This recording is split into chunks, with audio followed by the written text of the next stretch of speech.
Okay, let's unpack this. Imagine stepping into a time machine, maybe setting the dial back to 1993. Hmm. It might feel like, I don't know, ancient history in the business world today. Yeah, things move fast. But what if the most potent lessons, the strategies that really last, are actually hidden right there in plain sight in documents from decades ago? It's often the case. So today, our deep dive is into exactly that kind of historical gem, the Markel Group's 1993 shareholder letter. Ah, Markel, a classic. Right. And our mission, well, it's to pull out the really important nuggets of knowledge, the key insights from this foundational document. We're not just looking at what happened back then, but why it still matters, profoundly to you, the curious learner, right now. And that's exactly what makes studying these older shareholder letters so valuable, especially from companies like Markel, known for that long-term vision, that discipline. They offer this unique window into the enduring principles of sound business and, well, smart investing. It's a chance to see how the seeds of success were planted, sometimes years before they became widely recognized. So we have the source material. We do. We've got the actual excerpts from that 93 letter and kind of thematic guide to help us connect those dots, understand the lasting impact. Excellent. So with that idea of enduring principles in mind, let's zoom in on 1993 itself. What kind of year was it for Markel? What were the headline numbers, and what did they signal about their maybe financial health early on, especially since they were still pretty new as a public company, right? Relatively new, yeah. Went public late 86. Okay. So the letter itself, it described 1993 as another very good year. Pretty confident tone. And the financials seem to back that up. Net income of $24 million, earnings hitting $4.23 per share. That's an 18% return on average stockholders' equity. Solid ROE. Yeah, very solid. Total stockholders' equity climbed to $151 million. And book value per share, which, long-term investors watch closely, that increased to $27.83 from about $26.96 a year before.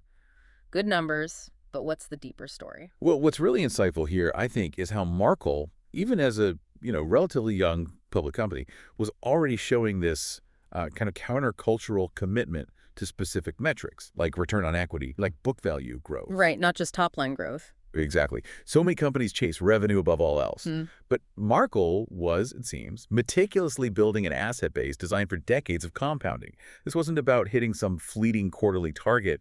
It was about laying a really solid foundation. And the letter highlighted that. It did. It highlighted these long-term value creation metrics, signaling that philosophy of consistent, disciplined operations right from the start. It kind of makes you wonder, though, how does a company still finding its seat in the public markets actually communicate such a patient long-term vision effectively, especially when the market often wants results now? That is a great question. Speaks to their culture, maybe, even back then. Must have. But for an insurance company, success really comes down to two engines working together, underwriting and investing. Absolutely, the dual engines. So let's dig into how each of those performed in 93, starting with the core business underwriting. The numbers show, well, impressive growth, but disciplined growth. Gross premium volume hit $313 million. Okay. That's up about 10% from $284 million in 92. Now, they mentioned $18 million came from some solid or discontinued brokerage operations, but the key detail was that same-store sales, basically organic growth, that was up by a much bigger percentage. So the core was growing faster. Seems like it. Yeah. But here's the really juicy part, especially for anyone who follows insurance. Despite that growth, Markel achieved a 97% combined loss and expense ratio. Wow. 97. 97. Which, isn't just healthy. It means they were making a 3% underwriting profit before investment income. That's the holy grail in insurance, isn't it? Underwriting profit. Pretty much. Especially while growing premiums 10%. It just signals extraordinary underwriting discipline. Very few peers could match that. And the letter stressed they continue to write and retain a growing portion of our gross premium volume. So very intentional growth. Yeah, that 97 combined ratio, that's a key takeaway right there. Yeah. In an industry that often loses money on underwriting and relies on investments. Right. Markel was making money on the insurance itself. That doesn't happen by accident. It's clearly a result of that philosophy. Don't just chase premium growth for growth's sake. Balance it. Balance volume with strict underwriting standards. Yeah. That's smart management, and it's backed up by how they manage their loss reserves, too. The reserves. Tell me about that. Well, the letter notes they aim for reserve levels more likely to be redundant than deficient. That's deeply conservative. And smart. Planning for the worst. Sort of, yeah. Being prudent, they were proactive too. Settled older claims aggressively, saved about $40 million in gross loss reserves in '93. They also collected $65 million cash from reinsurers and still added $19 million to reserves. Yeah. That kind of foresight, that proactive risk management, it just says a lot about their commitment to long-term financial stability, not just padding the quarterly numbers. That discipline on the underwriting side is crucial, and that profit wasn't just, sitting there. Yep. Markel was strategic on the other side, too, their investments. How did they put that capital to work? What were the results there? Equally strong, actually. They reported an impressive 11% total investment return for the year. 11%, okay. Yeah, and digging in, net investment income, so dividends and interest minus expenses, that was $24 million, plus another $16 million in unrealized gains. Nice. Which pushed their total investment portfolio up to nearly $600 million, $597 million, I think. Good size portfolio back then. Definitely. And we also saw a strategic move. They increased their equity investments by $22 million, realizing gains when it made sense. It shows that a proactive but still patient approach, finding good long-term spots for their capital. Patient capital. Exactly. There was also a little accounting change note in there, too. Fixed maturity securities started being marked to fair value in '93. Mark to market. Right. Led to a $12 million gain in carrying value and $8 million adjustment to equity. Might show a bit of short-term volatility on paper, but it also shows they were committed to transparent reporting as standards evolved. Got it. So it feels like both engines were running smoothly. Yeah, what becomes really clear is that powerful interplay, right? Mm-hmm. Disciplined underwriting generates profit, steady capital. Afloat. Pretty much. And then that capital gets deployed patiently into investments without pressure to take dumb risks. This dual engine, firing on both cylinders, that's a key takeaway for anyone studying businesses built to last. Makes sense. It's not just about making money. It's making money sustainably through smart underwriting and then letting that capital compound over time through smart long-term investing. It's really capital allocation 101 done beautifully. That combination, generating cash from the operations and then intelligently reinvesting it, foundational for Markel. Then and now, yeah. So, okay, we've covered the operational strengths, but how did this careful approach translate to their bigger financial picture, like debt? And how did they talk about their relationship with you, their shareholders? Good questions. The letter mentioned a pretty big milestone in October '93. Markel registered $100 million in public debt securities. They ended up issuing $75 million of 10-year bonds. Okay, raising debt. Yeah, but crucially, the proceeds were used to repay their total long-term debt from the end of '92, which was $78 million.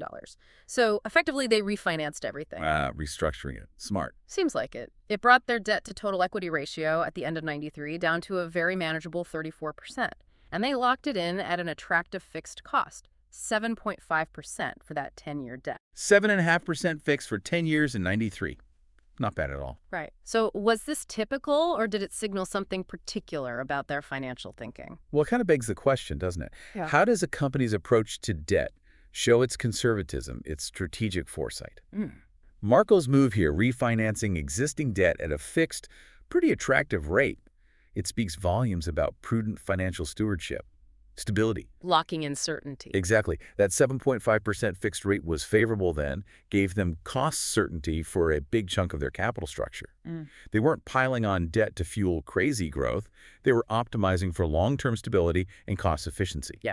And that 34% debt to equity, well within conservative limits, shows a strong balance sheet, ready for bumps in the road. Makes sense. But you mentioned the shareholders. Right. Beyond the numbers, their approach to shareholder relations in that '93 letter is just classic Markel. It's a hallmark of their culture. How so? They explicitly said their objective was to help shareholders fully understand the value of the company and to inform investors who share our long-term goals. Long-term goals again. Yeah. And they tied their success in doing that to the company's stock trading at its intrinsic value, the real underlying worth. They framed shareholders not just as owners, but as partners. Partners. That's a strong word. It is. And it raises another important question, I think.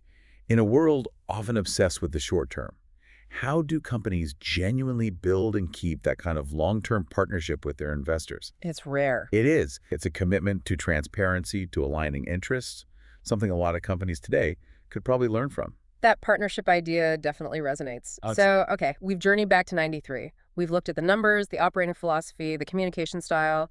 It's amazing how much foresight was in that letter. It really is. But what are the timeless lessons here? What can we as learners, as potential investors today, take away from this deep dive into Markel's past that actually applies now? Well, what truly stands out is just how relevant these principles still are. Maybe even more so today, Like what specifically? We're talking about the discipline in underwriting, prioritizing profit over just grabbing market share. Okay. The patience in investing for long-term compounding, resisting that urge for quick wins. Yep. The conservative management of debt, ensuring financial stability through thick and thin. Crucial. And that transparent, partnership-focused communication with shareholders, building loyalty, building understanding. These aren't like complex financial engineering tricks. Yeah. These are the foundational habits of discipline. They're what separate a truly enduring company from ones just focused on the next quarter. The real insight, I think, is that true long-term value isn't built on some magic formula. It's built on sticking to these sound, often kind of unglamorous, simple principles, day in, day out. Steadfast execution. That's it. Yeah. And it makes you wonder, doesn't it? How did these lessons push us to look beyond the immediate headlines, the quarterly noise, and focus instead on the underlying business fundamentals, the character of the leadership, when we're evaluating any company today? That's a powerful thought.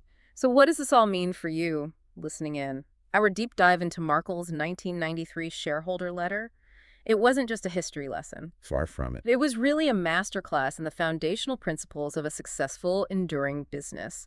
From that disciplined underwriting and patient capital allocation to treating shareholders as real partners focused on intrinsic value. Markel's early insights offer this powerful blueprint: how to build and maintain long-term value, how to resist the noise. It's a reminder, maybe, that good business is often simple business, just executed exceptionally well over time. And if we connect that to the bigger picture, it just seems so clear that genuine wealth creation, the kind that lasts generations, it often comes from sticking rigidly to these core sound principles for decades, not from chasing the latest fad or headline. Resisting the shiny objects. Yeah. Exactly. Yeah. This deep dive shows that real wealth isn't built on secrets, but on the relentless, often unglamorous execution of fundamentals. Discipline, patience, partnership. It's about avoiding the easy path sometimes. Which leads to a final thought. Okay. In this era we're in, with constant information overload, with such intense short-term focus, are we, as investors, as learners, giving enough attention to the enduring wisdom that's kind of hidden in plain sight in documents just like this one? Food for thought. Yeah. What stands out to you as the most powerful lesson from Markel's 1993 letter? What's the piece you'll apply to your own thinking, maybe even when you're looking at companies just starting their public journey today?